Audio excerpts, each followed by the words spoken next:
Hello， 大家好，我是 Karen， 欢迎来到我的频道。今天这一集我要分享的是关于 Medihue 这两款的茶树精华有什么分别。这一款是旧款，另外这一款是新款哦。虽然看起来很相似，但是内容物其实有一点不一样。我的使用感受呢？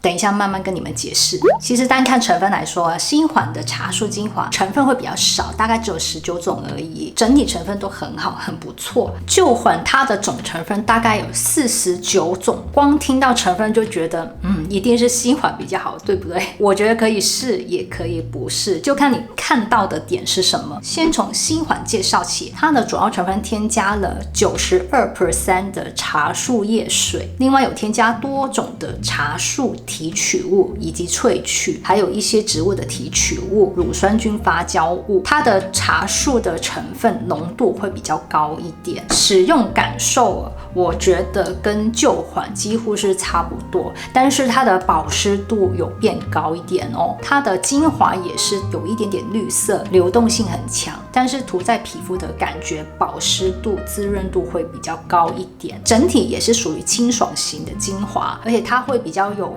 茶树的香气。旧款它是没有茶树的味道，新款它是有添加茶树精油，所以它的茶树香气会比较明显。成分上是没有添加人工的香精、酒精和 PEG。另外旧款这一款有40多种的成分，但是呢，它的总成分添加量最高的是87% 的茶树叶水，另外有添加多种的积雪草的配方以及多种的植物提取物。它的成分是没有添加人工的香精、酒精、精油和 PEG， 所以它是没有什么香味，也没有茶树的味道。使用的感受，旧款的清爽度比较高，而且会有一点微微的清凉感。我非常喜欢它的旧款茶树积雪草的精华，舒缓镇定效果，我觉得旧款会比新款好，但是消炎的效果是新款有比较好一点。两款的使用感受都是偏温和，都是适合敏感肌使用，但是我个人的使用感受是觉得旧款的舒缓效果反而比较好，所以我更喜欢旧款。它们两个最大的区别是，新款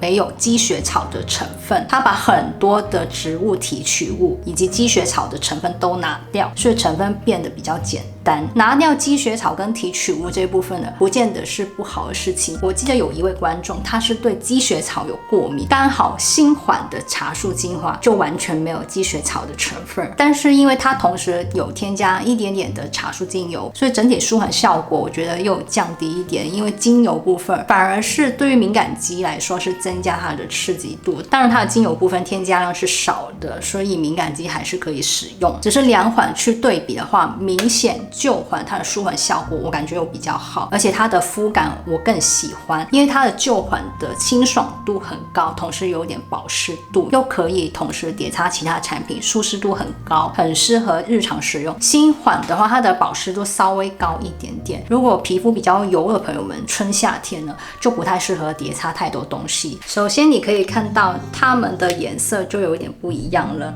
一个比较深，一个比较浅的颜色都是偏绿色，旧款它的颜色比较深。那我们来看一下新款的精华液的流动性是，旧款的流动性是，大家看到吗？它的流动性稍微有加强一些。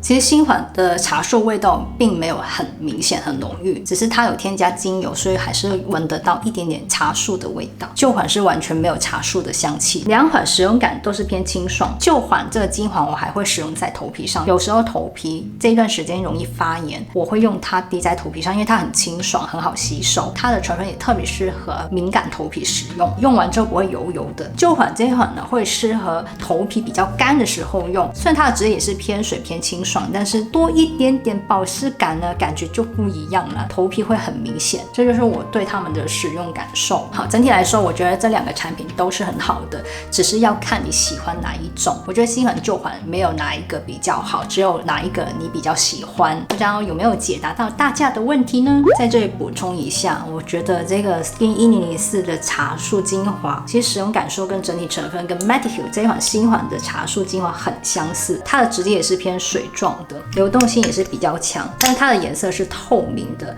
就没有什么绿色。那它的颜色会比它再淡一点点，大家看一下。好，镜头上面有看到吗 ？Mediheal 的茶树精华，它的颜色还是有一点点绿色。Skin 104其实它也是有一点点绿色，但是非常的淡。它的流动性呢，就是也是很强的，就觉得它的肤感几乎跟 Mediheal 的一模一样，味道也是很相近，闻起来几乎是没有什么味道，但是有很清淡、很微的茶树的味道。这款它的消炎镇定效果还蛮不错，功能上面我觉得真的跟 Mediheal 差不多，但是以整体舒缓效果来说，我会更喜欢 Mediheal 旧款的茶树积雪草精华，那一款还是3瓶当中我最喜欢的。Skin 1004这款茶树精华总成分大概有25种，主要成分添加了55% 的积雪草提取物、日本扁柏水、9.4% 的茶树叶水以及多种的植物萃取物。它是没有添加人工的香精、酒精和 PEG， 有添加茶树叶精油。如果单看成分的话，我会觉得 Mediheal 这一款会稍微比它好一些，但是整体来说这一款也是很不错的。不过它的主要成分添加比较多是积雪草的成分，可是我觉得它的使用感受不像它的旧款，反而是比较像新款。